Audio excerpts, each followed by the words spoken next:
Una, welcome back. So we dey celebrate Breast Cancer Awareness Month, and we get survivor. Survivor. Now so they talking for pidgin.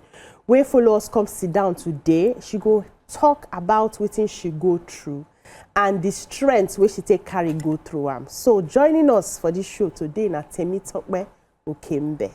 Welcome. Thank you. Thank you. How are you doing? I'm fine, thank you. You survived cancer. I did. Breasts. Hey, abeg, take us through the journey of how you take notice say you get this cancer and some of the things where you can begin do we carry you reach this level. All right. So I think like every other person, you have to speak pidgin. Anyone, Just flow. Just flow. Okay, so like every other person, a lump. But you know, at the time I went back to the hospital, I couldn't get a mammogram because I wasn't up to 40. Okay. So it was regular scan that the doctor was able to work with, and the result came out and said it was benign. So nothing to worry about, like it was benign. But because of the size, the doctor wanted me to have a lumpectomy just to get rid of it. So I did that. And then he had said that, so they are going to run some tests. If they find anything, they'll reach out to me. And of course, as a Nigerian woman, that I was not expecting them to find anything because she had told me the scan said it was benign, nothing to worry about. So when he didn't reach out to me, I didn't make anything of it. I just left it and moved on with my life. Fast forward to 6 weeks after, a regrowth on the same spot. Wow. So that was at that point, and I went back to the hospital like, okay, this isn't normal. You know, I just had it removed and it's back. And then it was at that point we now started, and the shocker was the test they had carried out on the first one they removed actually came back 2 days later that it was cancerous. Oh. And nobody told me anything. Oh. They didn't reach out. Nobody reached out to me to tell me, oh, the result is out. So by the time I had gone back, the regrowth and everything, so I said, if you can be this negligent the first time, how am I sure that was even my results to start with? Maybe there was a mix-up, so I said I was going to look for as many other doctors' options and opinions. So I went to 3 different hospitals. And so at the 3rd time, it was at that point, they were like, okay, at this point, it was cancerous and it was already at stage 3. Wow. So that's how the whole thing began. So having to now do the treatments and now it was even then and I realized that breast cancer even had types. You know, when you hear breast cancer, you think it's the same. Apparently it's different. They came back and after all the testing, the biopsies and everything, they said, oh, mine was the triple negative one, the most aggressive one of them all. And that because I had even left it unchecked for that long period of time, you know, so I had to do all the scans again to be sure that it had not spread. But thankfully, God came through. It hadn't spread, it was just there. And so the journey began. So the thing with it is, like the doctor said, it was the most aggressive one, the most difficult to treat because he has no receptor like the other ones. So it has to be chemo, surgery, and radiation in successive order. So you cannot even do one and say, I'm okay now. You have to do it in phases. So that was how the whole journey came through. I think in as much as say we need create awareness, we need to also, in a way, still call on the government to see how best they can actually support. Because I know of a friend where we say discover just similar story, to be honest. We discover something like this, and then the treatment process wrecked her. I won't lie. At the point, she started to beg everybody for money. Because she had to. You don't feel miss her. You must go through that treatment. I just want to know, is that the same case with you, and how you feel, say, if you actually overcome that hurdle as regards to finances? Thankfully, it's not the same phase with me. It was expensive, but thank God for provision that I was able to afford it. But in the process, I saw many women that weren't as lucky. So I'm thinking right now that what the government can do is, I know they try to subsidize in some places, but it's not enough. How much was it per session? Many Just add that to your So it varies because I used a private hospital, so the price is different. But for the hospital I use, almost have $1 million per session. Just one session. Yes. So and now it now depends on how many cycles of chemo you're supposed to get. So some people 6, some people 9, so it varies. So like that. So what the government can do is maybe partner more with private hospitals, with NGOs to subsidize them, because there are even not enough places to get treatment. For example, go to Lutz or Lasut where they do these things. You see the throng of people, the crowd. It's a lot. So it's one thing the government can do is help subsidize and partner with more private hospitals so that treatment is easily accessible and affordable. Okay. I want to say congratulations, say you Thank survived, you. because Yes, this so- thing will make you survive. Now, thank you, my blessed auntie, the best God of rest her the soul. family member where I get as extended. I still remember her a few days ago when person called Turayo. I said, that's the name of my auntie. I mean, now inside my house she passed.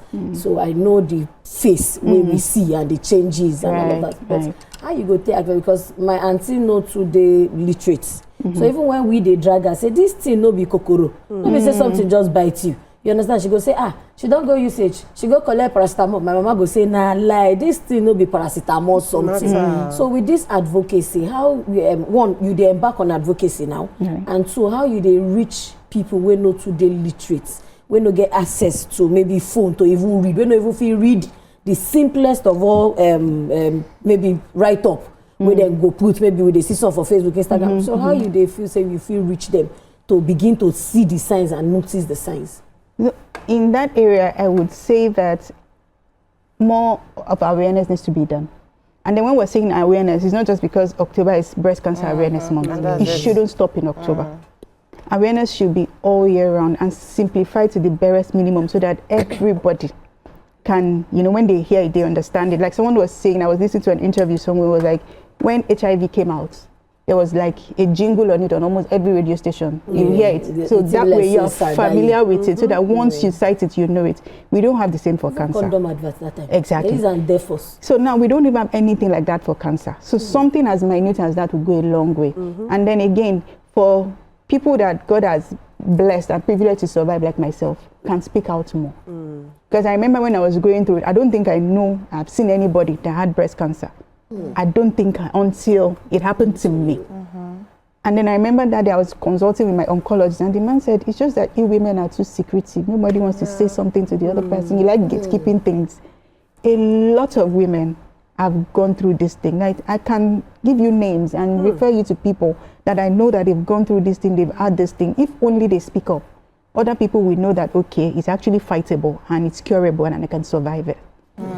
Okay, so I want to ask them, say, okay, because if I don't, they kind of in your situation, I don't also do some surgeries, and I feel here for your voice, a lot of people not just understand the mental states where we day at a point in time in our life when we get some certain issue, we turn up, we smile, but privately we get our own moment or our own emotional instability and all that. So I just want make you explain more on how your mental state day, any help day in terms of saying, okay, the hospital where you use, they there for you, like they help. We get that kind, leverage where we go fit, shoulder they go fit suiting our fears, like our a community. like a community. They do those ones, or you just go on your own. Yourself, you treat them on your own, because I know say sometimes you don't even want to talk, or you don't even want really express yourself to people, because you go feel say people no fit really understand what you they go through. So I did it, so I understand how you feel. So I just want to make you shed more light on that. There's that, because I remember during my treatment journey, I think before I even commenced treatment, the first time the biopsy result, the scans, everything came back and they said I had stage 3 breast cancer. I mean, I stayed in my house for 2 months and I would just cry. By the time everybody leaves, I'm home alone, I would just stay there and I would cry.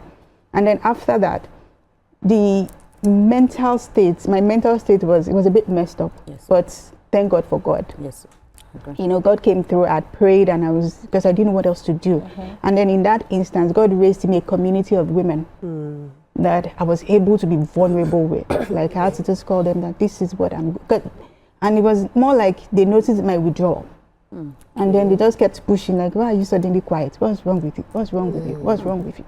And at that point, I knew that, okay, my husband I married one of the best people, but I know that even at some points, the weight will be too much for him to carry. So I need other people that can walk this journey with me. And God blessed me with 3 wonderful ladies that, they were able to walk that path with me. They held your hand. Literally. In every way, in every form. They didn't allow me be on my own. Even the ones that were not even in Nigeria, They are calling me, they are here checking me, helping me do this, I need to do this, I need to do that. So I had them, and I had my sisters who actually came in and, you know, they really helped. So, but in fighting this thing, a healthy community matters. Sure. Like, we all need, even if it's one person or two people, just find your own person that you can be vulnerable with and they can genuinely care for you, because caring for a cancer patient is a lot of work. It's a lot of work. And so that alone, the fact that the person themselves is going through it, even you that you're trying to care for them, by the time you're going through your own, and then by the time you're seeing the person you love slipping through your fingers and there's barely nothing you can do. You just have to be there and just be encouraging and be supporting. So for people fighting cancer or any chronic disease for that matter, that support is important. It's important. Why would they actually create awareness? People need to understand, say, in all they as rosy as we they look at. True. Okay, everybody they wear pink. Oh, na pink na calm color. It's not really calm. That's not why we want to dive deep into the treatment. Tell us about what you encounter during the treatment, the challenges that you encounter, the challenges that you encounter during the treatment process, and how you actually navigate those challenges. Well, the treatment itself. Now, so my own treatment journey for every other person is different, but my own, I went from chemo to surgery to radiation. So the chemo came with its own problems. Let me just put it that way. One or two? Just more than one or two. Tell us one or two. Very painful.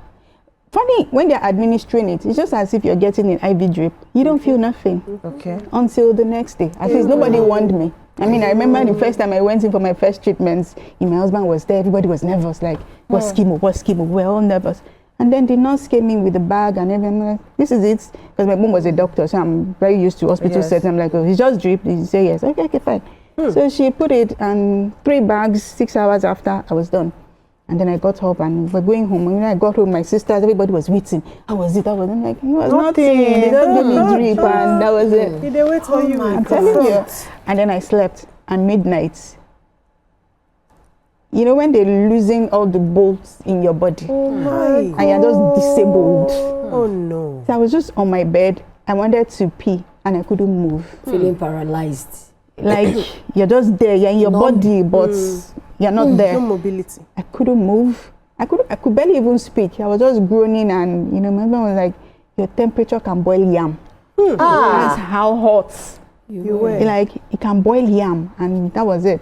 So from there I went from that to being nauseous, and when you vomit to the extent that your intestine is about to come out. Oh God. There was that. You can't eat. So the way it does the sickness for my own, it lasts like that for 4 days. Wow. 4 days. For 4 days like that. I'm bedridden. I can't do anything. You can't hold anything down. You can't drink water. You can't eat. As you're taking it, you're throwing up. As you're doing it. So for 4 days like that, I'm bedridden. And then on the 5th day, a little splurge of energy, and then you're ready. You're able to get up and move. And so it's like that. So for every chemo cycle you go down, for every session you go down. So you prepare yourself. The irony of it is each session is different symptoms. This one, you're like, okay, this one is just vomiting, I couldn't eat. Then the next one, I could not even, water must not touch my body. I start to scratch like a mad person. You're that, is this, you're that. Body, so everything is crazy. And then you're sickly like that. And then there's that. And I think it was the first chemo. Just before I went in for the second chemo, the nurse had warned me that I was going to lose my hair.